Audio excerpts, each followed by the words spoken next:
बिस्मिल्लाहिर्रहमानिर्रहीम, अस्सलाम वालेकुम जी। मैं नजमुल हसन बाजवा हूं। आज 16 अक्टूबर का आगाज हो चुका है। कल रात मौलाना फजलुर रहमान और बिलावल भुट्टो साहब की प्रेस कॉन्फ्रेंस को देखकर बहुत सारे लोगों का ये ख्याल होगा कि गेम खत्म हो गई है और मौलाना फजलुर रहमान साहब मान गए हैं। अब जो 18 को इजलास बुलाया गया, मैक्सिमम 19 को 20 को ये तरमीम पेश कर दी जाएगी और ये तरमीम मंजूर कर ली जाएगी। मौलाना फजलुर रहमान साहब आखिरकार मान गए हैं और इनके हक में वोट देने जा रहे हैं और जैसा मसवदा गवर्नमेंट चाहती थी वैसे ही मसवदा जो है ना वो मंजूर होने जा रहा है। काजी फाइज ईसा साहब जो है वो अब आईनी अदालत में शिफ्ट होने जा रहे हैं। मैंने इससे पिछली वीडियो में आपको ये खबर दी थी। मैंने कहा था कि ये आईनी अदालत और काजी दोनों से सरेंडर कर चुके हैं, तो लिहाजा मैं अपनी खबर पे कायम हूं। अभी मैं आपको ये बता दूं कि picture is not over. Picture जो है वो खत्म नहीं हुई है, गेम बाकी है, गेम खत्म नहीं हुई है। मौलाना फजलुर रहमान साहब नहीं माने हैं, बल्कि मौलाना फजलुर रहमान साहब ने बिलावल भुट्टो जरदारी साहब को मना लिया है। अंदरूनी कहानी खुलकर सामने आ चुकी है, किसने क्या कहा, कौन किस पे माना। गो के कल रात मौलाना फजलुर रहमान साहब ने इस मामले को बड़ा कॉन्फिडेंशियल रखने की कोशिश की। मैं आपको अगर वन लाइनर बताऊं तो मैं आपको ये बता दूं कि ना आईनी अदालत बन रही है, ना जो चीफ जस्टिस मंसूर अली शाह साहब के अलावा कोई और आ रहा है, ना कोई पैनल में नाम जा रहा है, ना ही हाई कोर्ट्स के जजेस की तब्दीली का तरीकाकार तब्दील हो रहा है। बहुत बहुत बहुत यानी कि वो जो ट्रांसफर का वो कोई तरीकाकार तब्दील नहीं हो रहा है। पीपल्स पार्टी को कुछ और मिला है। मौलाना फजलुर रहमान साहब और पीपल्स पार्टी में जो इत्तेफाक हुआ है, मौलाना फजलुर रहमान साहब ने आईनी बेंचेस पे मनाया है और पीपल्स पार्टी को कुछ और मिला है। यानी कि उन्हें क्या मिला है, उन्हें 18वीं तरमीम मिली है। अब ये पूरा मामला क्या है इसे मैं जरा सादा सादा करके आपको समझाऊंगा। मौलाना फजलुर रहमान साहब ने अंदरूनी कहानी, मौलाना फजलुर रहमान साहब ने क्या मांगा और उन्हें क्या मिला, पीपल्स पार्टी ने क्या मांगा, उन्हें क्या मिला। मेरी कोशिश होगी कि आम बंदे को भी इसकी समझ आ जाए कि ये 18वीं तरमीम का क्या रौला है। वैसे तो अभी मेरे ख्याल से इतने ज्यादा अवाम सियानी हो चुकी है, इतनी इंफॉर्मेशन है कि मुझे लगता है कि समटाइम आम बंदे को किसी आम जर्नलिस्ट से ज्यादा इंफॉर्मेशन होती है। लेकिन बहरहाल मैं आपको जरा सादा करके बता दूंगा कि ये गेम क्या हुई है। मौलाना ना जो है वो नहीं माना, बिलावल भुट्टो मान गए। आप जरा इस वक्त वन लाइनर सुन लीजिए, फिर तफसीलन इसको डिस्कस करते हैं। दूसरा जनाब, 2 इस्तीफों ने इस्लामाबाद को हिला डाला है। ये 2 इस्तीफों के ऊपर बहुत तकिया किए हुई थी गवर्नमेंट और ये 2 इस्तीफे इस वक्त बहुत बड़े इस्तीफे गर्दाने जा रहे हैं। इन 2 इस्तीफों ने पूरे के पूरे इस्लामाबाद को हिला डाला है। ये दूसरी बड़ी खबर है, इसके ऊपर भी बात करेंगे। नंबर गेम की तब्दीली शब्दीली, फिर अचानक से पाकिस्तान तहरीक इंसाफ के सेनेटर्स और ये वो कुछ और अंदरूनी इंफॉर्मेशन मिली है, वो भी मैंने आपके सामने रखनी है। गो के काफी ज्यादा खबरें हैं। एक दरखास्त के साथ, सिर्फ एक दरखास्त के साथ कि चैनल को सब्सक्राइब जरूर कीजिए। आपको नहीं पता है, आपको सिर्फ यही पता है कि पॉलिटिशियंस बेचारे किस माहौल से गुजरे, आपको ये नहीं पता कि सहाफी बेचारे किस माहौल से गुजरे हैं और आवाज जो आप तक पहुंचा रहे हैं हम, ये किस तरह से मुमकिन हो पा रहा है। तो आपको पता है टेक्नोलॉजी के जरिए भी और बहुत सारी जगहों से और बहुत सारे मामलात से आवाज दबाई जाती है, वीडियोस आगे नहीं जाती हैं। लिहाजा आप पे ये जिम्मेदारी बनती है कि सब्सक्राइब भी करें और ज्यादा से ज्यादा लोगों तक शेयर भी करें, ताकि अगर आप समझते हैं कि हमारे चैनल से आपको क्रेडिबल इंफॉर्मेशन मिलती है। तो सबसे पहले फर्स्ट थिंग्स कम्स फर्स्ट, इस्तीफों पे जाने से पहले ये मौलाना को क्या मिला, बिलावल भुट्टो जरदारी को क्या मिला, इस पर बात कर लेते हैं। अच्छा जनाब, अर्ज ये है कि जब ये मीटिंग शुरू हुई तो बिलावल भुट्टो जरदारी साहब का यही दिल था और उन्होंने आईनी अदालत का ही पता फेंका। मौलाना फजलुर रहमान साहब डटे हुए थे और वो किसी सूरत भी किसी शख्स को जहन में रखते हुए, आप समझ लीजिए कि पर्सन ओरिएंटेड कोई भी अमेंडमेंट नहीं करना चाहते थे। और उन्होंने कहा कि यार ये नहीं होगा क्योंकि 500 केसेस हैं, दूसरी तरफ 60,000 केसेस हैं, तो आप 500 केसेस के लिए एक अदालत कैसे नहीं बना सकते हैं। तो मौलाना साहब चाह रहे थे कि भाई काजी फाइज ईसा साहब की कहानी खत्म है, काजी फाइज ईसा साहब को हम किसी सूरत में कबूल नहीं कर सकते हैं। तो बिलावल भुट्टो जरदारी साहब ने इसके बाद अगली चीज की ना कि ठीक है, अगर ये नहीं है तो फिर हम जजेस के जो पैनल वाला उसके ऊपर भी मौलाना फजलुर रहमान नहीं माने। और इन्होंने बड़ी दलीलें दी और इसके बाद जो बिलावल भुट्टो जरदारी साहब थे उन्होंने कहा ठीक है, आपकी क्या तजवीज है। तो उन्होंने कहा ठीक है, हम आईनी बेंचेस बना देते हैं और 5 सीनियर 3 बंदों का आईनी बेंच बना देते हैं। तो काफी देर बहस मुबासा होता रहा, लेकिन अच्छी बात यह है कि बिलावल भुट्टो जरदारी साहब इस पे मान गए। अब बहुत सारे लोग ये कह रहे हैं कि अच्छा बिलावल भुट्टो जरदारी साहब मान गए, तो उन्हें जवाब में क्या मिला अब तक की इतलात के मुताबिक, क्योंकि यहां पर हर सेकंड चीजें बदलती हैं। मैं इस वक्त जब ये मैं वीडियो रिकॉर्ड कर रहा हूं तो मैं इस वक्त की आपको गारंटी दे रहा हूं, इस वक्त नवाज शरीफ से मिलने से पहले बिलावल भुट्टो जरदारी साहब एक चीज पर कन्विंस हो गए हैं। उन्होंने मौलाना साहब को इस बात में मनवा लिया है कि जो जजेस का तकर्रुर है वो 18वीं तरमीम के तहत हो। वो 18वीं तरमीम के जो तरीकाकार दिया गया था उसके तहत हो, जिसे बाद में 19वीं तरमीम में और बाद में तब्दील कर दिया गया था। बिलावल भुट्टो जरदारी साहब बड़े खिलाफ है उस 19वीं तरमीम के। अब ये यानी कि क्या ये 18वीं तरमीम के तहत जजेस के तकर्री इतनी बड़ी बात है कि बिलावल भुट्टो जरदारी साहब इसके ऊपर मान रहे हैं? मैं जरा आपको समझाता हूं, मैंने इसके ऊपर थोड़ी सी रिसर्च किया, मैं जरा सादा करके आपको समझा देता हूं। अब जरा सुन लीजिए 18वीं तरमीम क्या थी और फिर 19वीं तरमीम ने उसको किस तरह से तब्दील किया, फिर आपको जरा कहानी जरा अच्छे से समझ आ जाएगी। नाज़रीन किराम, जो 18th अमेंडमेंट थी जो कि 2010 में आई थी, उस तरमीम ने बहुत ज्यादा तब्दीलियां की थी, खास तौर पर जजेस की तकर्री के हवाले से। इससे कबल क्या होता था कि जजेस को की तकर्री होती थी चीफ जस्टिस और प्रेसिडेंट, ये दोनों मिलकर करते थे, यानी कि सदर का बड़ा इख्तियार होता था। लेकिन इस 18वीं तरमीम ने सदर का इख्तियार कम कर दिया और इन्होंने दो चीजें बनाई। इन्होंने कहा जी एक होगा जिसका नाम होगा जुडिशल कमीशन ऑफ पाकिस्तान, और दूसरी होगी एक जजेस की तकर्री के लिए पार्लियामेंट्री कमेटी जिसके अंदर 8 मेंबर होंगे, 4 सेनेट से, 4 कौमी असेंबली से।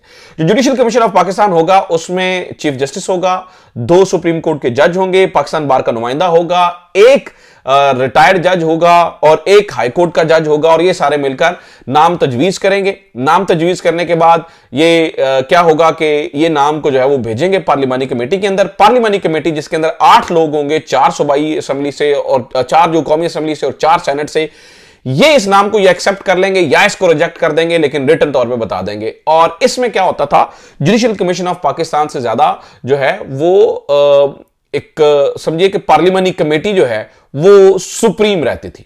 पार्लियामानी कमेटी सुप्रीम इसके अंदर जो है वो रहती थी और उनके पास मुकम्मल इख्तियार था कि अगर इन्होंने कुछ जज का तकर्रर करना है, उन्हें नहीं पसंद आना क्या भाई खली बल्ली।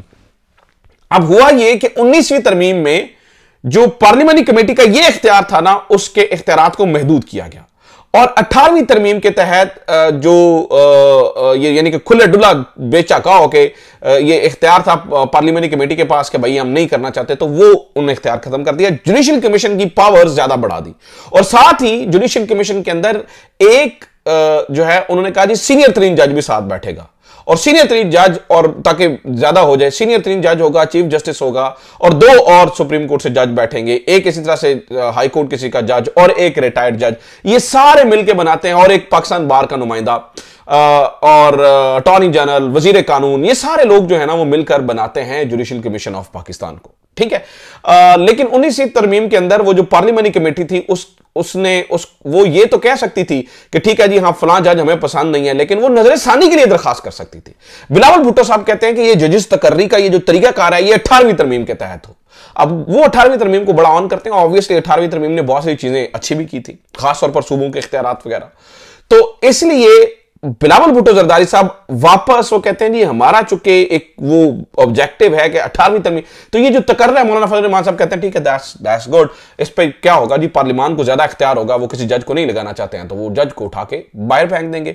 लेकिन इस पूरे जो आज फार्मूला तय पाया है बिलावल भुट्टो जरदारी साहब में और मौलाना फजल रहमान साहब ने, इस बात को आप जहन में रख लीजिएगा कि इस फार्मूला के तहत अगले chief justice of Pakistan chief justice Mansoor Ali Shah ही हैं, इसके अलावा और कोई तरीकाकार नहीं है। यानी आईनी बेंचेस बनेंगे जिसमें 5 होंगे और जो होगा चीफ जस्टिस, वो नाज़रीन किराम चीफ जस्टिस जो है उसकी तकरीरी में कोई प्रॉब्लम नहीं आएगी, कोई पैनल चैनल नहीं है, कोई कुछ नहीं है, और ये बड़ा स्मूथ तरीके से आज बात चलेगी। इसीलिए मतलब ये चीज ऐसी है कि इसके ऊपर पीपल्स पार्टी ने फिर मौलाना फजल रहमान साहब को कहा कि आप ऐसा कीजिए कि पीटीआई को भी जो है वो साथ ले लीजिए, पीटीआई को भी ऑन बोर्ड ले। पीटीआई अगर ऑन बोर्ड आ जाती है तो फिर चीजें ज्यादा आसानी से चल जाती है, क्योंकि आप समझिए ना कि अगर आपने सिर्फ यही कहना है कि पीटीआई को ऑन बोर्ड ले लें तो कोई ऐसी चीज होनी चाहिए ना, क्योंकि पीटीआई का तो जितना सख्त मौके फैस टाइम वो तो निर्णय ना फटकने दें, ठीक है, चाहे वो पैनल की बात हो या जो भी है। तो इस पूरी सूरत हाल में अगर आप देखें तो पीपल्स पार्टी को गेन जाता है सिर्फ 18वीं तरमीम का, और मौलाना फजल रहमान साहब अपनी पोजीशन पे जीते। तो मौलाना फजल रहमान, अब 2 चीजें देखें ना, आज मौलाना फजल रहमान साहब ने आज प्रेस कॉन्फ्रेंस के दरमियान भी कहा है, कल रात को प्रेस कॉन्फ्रेंस के दरमियान भी उन्होंने कहा, उन्होंने क्या कहा, उन्होंने कहा भाई कोई हमारे तरीके से चलना चाहे तो 100 बिस्मिल्लाह, वरना अल्लाह अल्लाह खैर सल्लाह। ठीक है, तो अब अगली अपडेट यह है कि कल मौलाना फजलुर रहमान और बिलावल भुट्टो जरदारी साहब नवाज शरीफ साहब को मिल रहे हैं, और नवाज शरीफ साहब को देखना होगा। लेकिन नवाज शरीफ साहब यहां पे मुझे लगता है गड़बड़ है। नवाज शरीफ साहब का एक वाहिद मकसद इन तरामीम को लेके आने का, क्योंकि इन्होंने तो मुसवदा काले शौबर में आया था ना, अब इनका वाहिद मकसद था कि काजी फायज ईसा साहब की किसी तरीके से बहाली और काजी फायज ईसा साहब की एक्सटेंशन, और वो तो काम बढ़ता हुआ नजर आ रहा है, वो तो पूरी की चीजें सारी बढ़ती हुई नजर आ रही हैं। तो मुझे लगता है कि नवाज शरीफ साहब इसमें डर नहीं मारेंगे। लेकिन जब मैं ये वीडियो रिकॉर्ड कर रहा हूं और जब मैं आप तक ये खबर पहुंचा रहा हूं, तो ये खबर एज इट इज है, जिस तरह से मैंने अंदरूनी कहानी पूरी अंदर खाते जो चल रहा है वो मैंने आपके सामने रख दिया। अच्छा जनाब, अब आ जाते हैं थोड़ा सा नंबर गेम के ऊपर, क्योंकि नंबर गेम भी बहुत बहुत बहुत बहुत इंपॉर्टेंट है इस टाइम। नंबर गेम तो बहुत इंपॉर्टेंट है। नंबर गेम इस तरह से इंपॉर्टेंट है नाज़रीन किराम के कुछ पाकिस्तान तहरीक इंसाफ के सेनेटर्स को तोड़ा जा रहा है, कुछ पाकिस्तान तहरीक इंसाफ के MNAs को तोड़ा जा रहा है, कुछ लोग वापस पहुंच चुके हैं। समी इब्राहिम साहब बता रहे थे कि रियाज फतेहाना साहब नहीं पहुंचे हैं।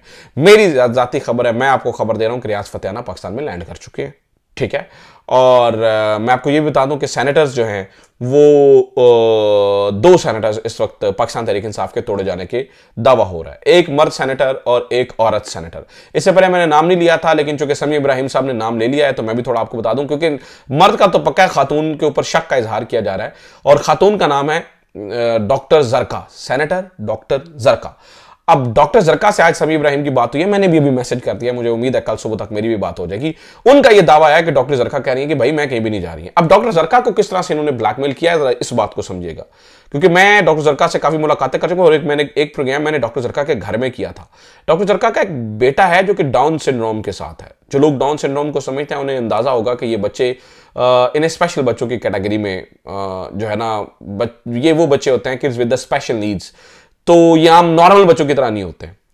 और डॉक्टर जरका को बड़ा प्यार भी है अपने बच्चे से। मैंने जब ये इंटरव्यू उनके घर रिकॉर्ड किया था तो मुझे याद पड़ता है कि उन्होंने अपने बच्चे को साथ प्रोग्राम में बिठा लिया था, और बड़ा एक फनी वाकया भी हुआ था कि प्रोग्राम के दरमियान कैमरों के सामने उठ के बच्चा बाहर चला गया था। तो मैंने कहा था इट्स ऑल ओके, कोई बात नहीं है, नेचुरल है, क्योंकि मैं देख गया था डॉक्टर जरका की आंखों में कि वो अपने बच्चे से प्यार बहुत करती। अब पता ये चला कि डॉक्टर जरका के उस स्पेशल नीड्स वाले बच्चे को अगवा किया गया है, और उन्हें कहा गया कि भाई वोट दो।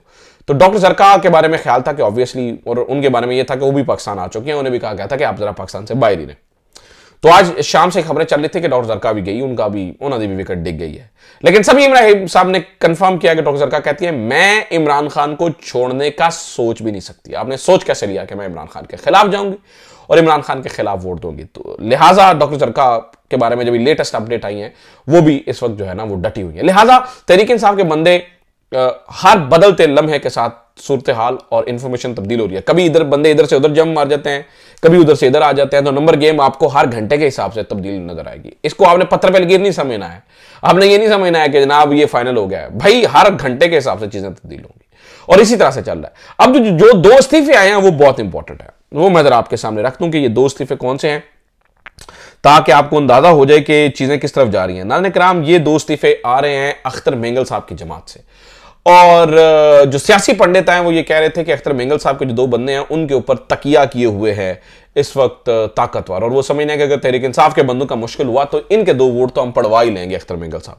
अब कुछ देर पहले, यानी कि जब मैं ये वीडियो रिकॉर्ड कर रहा हूं तो रात को अख्तर मेंगल साहब का एक ट्वीट आ गया। वो क्या कहते हैं? वो कहते हैं जी, I resigned from the assembly because how this government and those in power have treated Balochistan. वो कहते हैं जी मैंने तो इसलिए इस्तीफा दिया था जिस तरह से वो जो ताकत में है उन्होंने किस तरह से बलूचिस्तान के साथ बर्ताव किया। Despite this the agencies continue to harass my 2 senators and families. इसके बावजूद कि मैंने इस्तीफा दे दिया और सारा कुछ, इसके बावजूद हमारे जो 2 सेनेटर्स हैं उनको और उनकी फैमिलीज को एजेंसीज जो हैं वो हिरास कर रही हैं, ठीक है। और उसके बाद उन्होंने कहा जी my only remaining option is to ask the senators to step down. मेरे पास आखिरी हाल ये बचा है कि मैं अपने दोनों सेनेटर्स को कहूं कि आप स्टेप डाउन कर जाएं। You have left us with no other path. आपने हमारे पास कोई और रास्ता नहीं छोड़ा है। तो नाज़रीन किराम, कहने का मतलब यह है कि अख्तर मेंगल साहब के अगर ये 2 इस्तीफे आ जाते हैं तो फिर तो मुझे लगता है कि इस अमेंडमेंट को छोड़ के भी अख्तर मेंगल साहब ऑलरेडी वो सियासी धारे से निकल गए हैं। ये बहुत बहुत नुकसान की बात है। अख्तर मेंगल साहब का सियासी धारे से निकलना बहुत नुकसान की बात है। खुदा के लिए अक्ल को हाथ मारें। और उसके बाद अभी उनके 2 बंदों के बारे में भी जो इतलात है कि वो भी उन्हें स्टेप डाउन के लिए यानी कि रेजिग्नेशन के लिए कह दिया है। ये तो अमेंडमेंट्स होती जाएंगी, आती जाएंगी, लेकिन आप एक जमात को इस तरह से ट्रीट करें और उनके बंदे इस तरह से जाएं, मुझे लगता है कि पाकिस्तान के लिए बड़ी खौफनाक चीज़ होगी। अल्लाह ना करे कि इस तरह की कोई चीज़ हो और ये चीज़ें जो है ना वो हमें होती हुई नजर आए। तो नाज़रीन किराम, यानी इस वक्त वक्त इसका मतलब है कि हुकूमत के पास नंबर गेम भी पूरी नहीं है। अभी तो इतलात ये भी मिलनी है कि पहले तो ये कौमी असम्बली के अंदर नंबर ऊपर करके बैठे हुए थे और सिर्फ इन्हें सेनेट में बंदे चाहिए थे। अब ये पता चल रहा है कि कौमी असम्बली दी भी गल ना दी जी ना, और मुक्के बेचारों के लिए कौमी असम्बली के अंदर भी जो है ना वो मसला हो गया है। तो ये चीजें हुई हैं। अच्छा नाज़रीन किराम, अब जरा सबसे इंपॉर्टेंट मामले के ऊपर बात कर लेते हैं जिसके ऊपर रात से आग लगी हुई है, वो भी उसके ऊपर भी बात करना बड़ा जरूरी है। वो मामला है इमरान खान से डॉक्टर्स की मुलाकात का। मैं हैरान हूं, मैंने पिछली वीडियो में आपको बताया था कि बैरिस्टर गौहर साहब ने कैसे इस मामले को जाने दिया। उन्हें तो लगता है कि मोहसिन नकवी साहब के उस वादे के ऊपर और उस बात के ऊपर और मोहसिन नकवी साहब की इस चलाकी के ऊपर उन्होंने ठप्पा लगा दिया। उन्होंने कहा जी ठीक है, everything is good from our side, कि अल्हम्दुलिल्लाह शुक्र है वो अच्छी सेहत में है। उसके बाद वर्कर्स ने बहुत एहतजाज किया। वर्कर्स इमरान खान की बहन जो नौरीन खान है वो बाहर, उन्होंने बहुत इसके ऊपर नाराजगी का इजहार किया और बैरिस्टर अकबर साहब ने बड़ा नाराजगी का इजहार किया। वो जो लिख रहे हैं, जो मैं आपके सामने कुछ चीजें पढ़ के बताता हूं ताकि आपको पता चल सके कि पाकिस्तान तहरीक इंसाफ के अंदर इस वक्त कितना केओस है। बैरिस्टर शहजाद अकबर लिखते हैं, इंतहाई अफसोस और दुख से ये ट्वीट कर रहा हूं बैरिस्टर साहब, आपने ये ट्वीट करके, यानी कि बैरिस्टर गौहर से वो मुखातिब है, आपने ये ट्वीट करके आज इस्टेब्लिशमेंट की फिस्तायत और जुल्म की हमायत कर दी है। हुकूमती डॉक्टरों का मुआयना इस मुल्क में कोई हैसियत नहीं रखता। याद रखिए, ऐसे ही सरकारी डॉक्टरों ने उस वक्त जनरल बाजवा की इमाम पर नवाज शरीफ के प्लेटलेट्स गिरा दिए थे। आपने कल कौम को गुमराह किया कि शौकत खानम के डॉक्टर मुआयना करेंगे और आज डॉक्टर आसिम इसी वादे पर अडयाला गए लेकिन उन्हें मिलने ना दिया गया। आप खूब जानते हैं कि मुतालबा फैमिली, जाती मुआलिज और पार्टी के वफ्द के मुतालबे का था। आप ये बात भी बखूबी जानते हैं कि इमरान खान का राब्ता दुनिया से मुनक़ता करने का असल मकसद आईनी तरमीम पास करवाना है। आप लोग किसी मैंडेट के बगैर कमेटियों में जा रहे हैं आप, और ये सारे मकरू खेल का आप हलाला कर रहे हैं। तो वो बड़े तपे हुए हैं, बहुत ही ज्यादा नाज़रीन किराम तपे हुए हैं। तो आम जो वर्कर है वो इस वक्त लीडरशिप से सही नाराज है। इनकी आपस की लड़ाइयां, निफाक और ये सारी चीजें इस वक्त इमरान खान के लिए शदीद नुकसानदेह हो सकती है।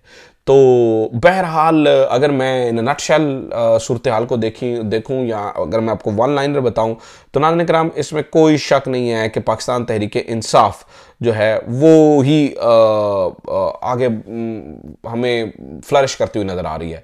लेकिन इन मसला ये है कि इनकी लीडरशिप, इमरान खान के अलावा पीछे सारे, मतलब मैं क्या कहूँ, टेढ़े कोने से आए हुए बेचारे, मैं अब क्या कह सकता हूँ, पट्टे के वर्कर्स लगते हैं। मैंने ज़्यादा सादी ज़ुबान इस्तेमाल कर लेता हूँ, अदरवाइज तो मैं सख्त ज़ुबान भी इस्तेमाल करनी चाहिए मुझे इस वक्त इन लोगों के बारे में। नौरीन खान ने बैरिस्टर गौहर साहब के इस मौक़िफ़ को रिजेक्ट कर दिया और उन्होंने क्या लिखा, उन्होंने कहा जी बैरिस्टर गौहर पिम्स के 2 डॉक्टर्स पर मान गए हैं, हम बतौर फैमिली पिम्स के डॉक्टर से मुतमिन नहीं, पिम्स के डॉक्टर्स पर किसी को एतबार नहीं, इमरान खान का वर्कर्स नहीं मानेगा इमरान खान की हमशीरा नौरीन खान साहब। तो नौरीन खान साहब ने कहा जी वो तो नहीं मानेंगे, कर लो जो करना है। तो ये नाज़रीन इकराम अब तक की अपडेट्स हैं, ये अब तक की चीज़ें हैं, ये अब तक कुछ नई चीज़ें हुई हैं। आई थॉट ये वीडियो आपको पसंद आएगी। अपना ख्याल रखिए। खुदा हाफिज़। पाकिस्तान जिंदाबाद।